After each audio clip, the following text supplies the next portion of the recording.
batas dari keadilan sudah pasti akan dibuat. Tetapi batas dari amal belumlah dibuat, Partha.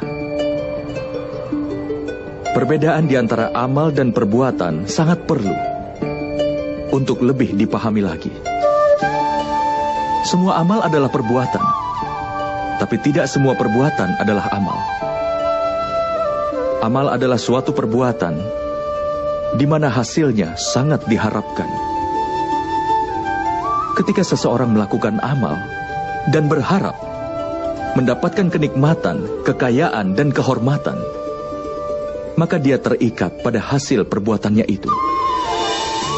Ketika amal ditunjukkan untuk mengharapkan suatu hasil, maka dinamakan sakam karma yoga.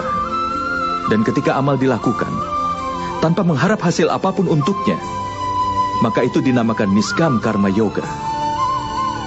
Inilah alasannya mengapa dia harus terlahir berulang-ulang. Kenyataannya manusia tidaklah terikat oleh sebuah amal, tapi rantai pengharapan yang terhubung dengan amalnya lah yang mengikatnya.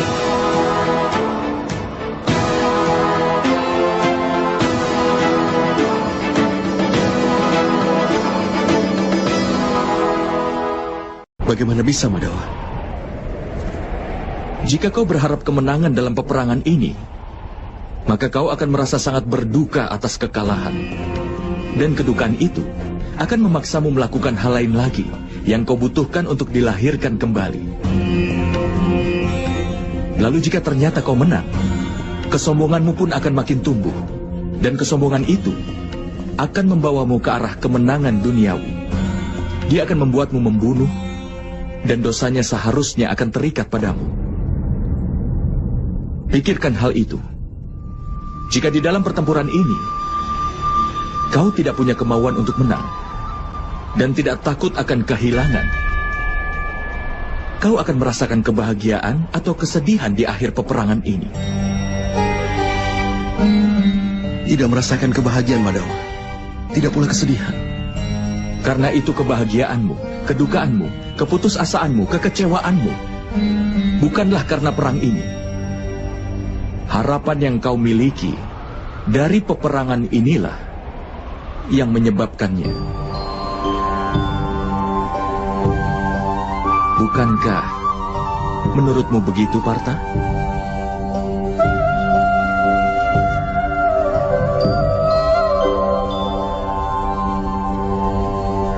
Karena itu, memegang sukacita dan duka cita secara seimbang, tanpa memikirkan akan mendapatkan kehilangan, kemenangan atau kekalahan.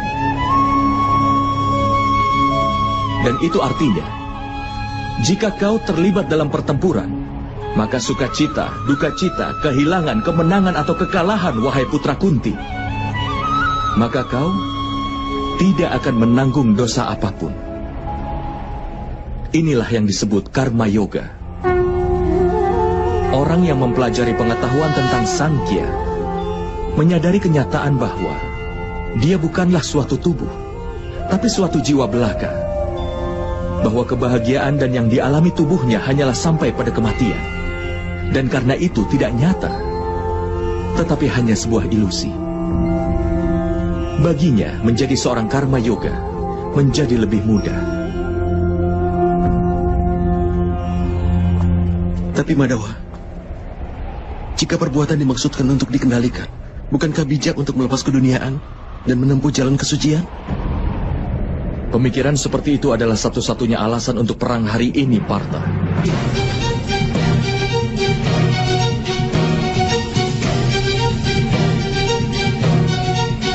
Renungkanlah. Ketika mereka yang menguasai Triguna dan yang mengetahui keadilan sudah berhenti bertindak, maka mereka yang penuh dengan ketidakadilan akan memerintah dunia ini.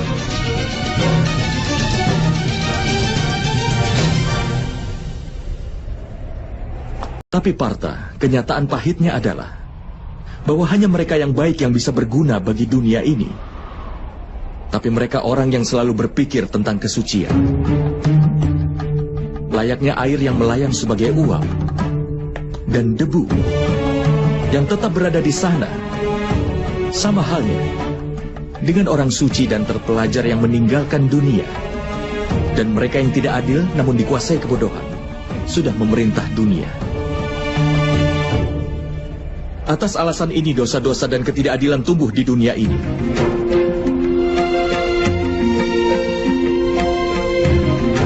Tetapi karma yoga melindungi dunia ini dari sebuah keadaan yang aneh ini.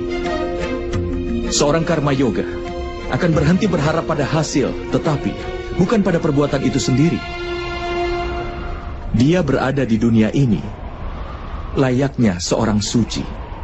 Dia melakukan semua tindakan, tapi tidak kehilangan diri di dalamnya. Seorang karma yoga tidak berharap apapun dari anak-anaknya dan yang disayanginya, bahkan dari rakyatnya sekalipun. Dia sendiri memperoleh keuntungan dari kesuciannya, tetapi dia bermanfaat bagi dunia layaknya seorang kepala keluarga. Seorang manusia berusaha keras untuk kesejahteraan keturunannya. Bagaimana bisa dia tidak berharap sukacita dari keturunannya? Apapun yang dilakukan oleh manusia untuk anak-anaknya, itu sebuah transaksi atau cinta, Partha. Cinta, Madawa. Lalu mengapa mengharapkan suatu hasil atas perbuatannya, Partha? Keuntungan di masa depan yang diukur dalam suatu transaksi dan bukan dalam cinta. Manusia yang membentuk watak anak-anaknya dengan baik dan melimpahkan kesucian cinta dan keadilan, anak-anaknya tentu akan memberikannya cinta dan perlindungan. Perbuatan dan kelakuan orang yang disayang mencerminkan perbuatannya sendiri.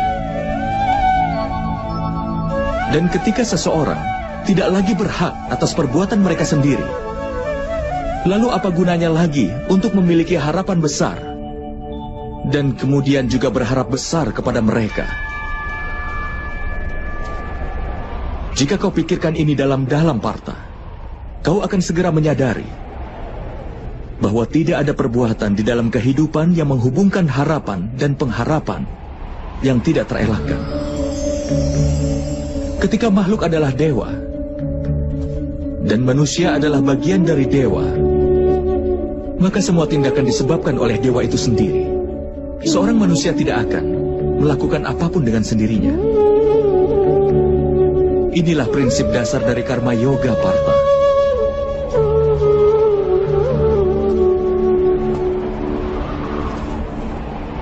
Oleh karena itu, Partha, penting agar kau menjadi seorang karma yoga. Dan berjuanglah dalam peperangan ini dengan melepaskan Triguna. Bebaslah darinya, Partha. Bebaslah dari dilema ini.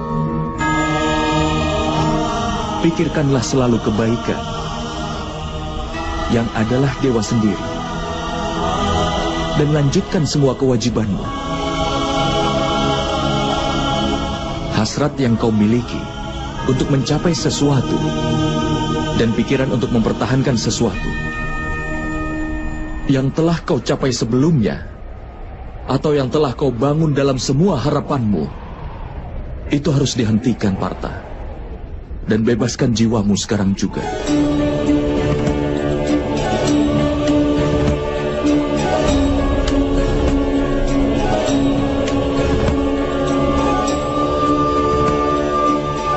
Kau harus ingat, Partha, hakmu adalah hanya sebatas untuk melakukan perbuatan, dan hasilnya tidak bisa kau tentukan. Hasilnya terserah kepada para dewa. Karena itu, tidaklah benar, Partha, jika kau lari dari perbuatan, dan tidak pula benar untuk mengharapkan hasil dari semua perbuatanmu saat ini.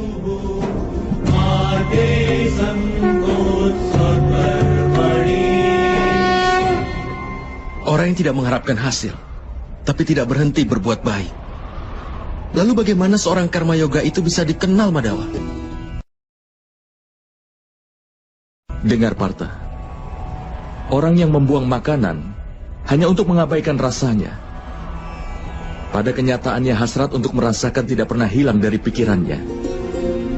Dia pun menghadapi kehilangan 2 kali lipat. Pertama-tama dia menjadi lemah, dikarenakan usahanya untuk mencapai dewa yang tidak terelakkan. tidak bisa dia lakukan. Dan kedua, pikirannya selalu dipenuhi dengan hasrat untuk merasakan apapun. Oleh karena itu, daripada mengabaikan makanan seseorang, lebih baik berhenti berhasrat untuk merasakannya sendiri. Seorang karma yoga mengeluarkan semua hasrat dalam pikirannya.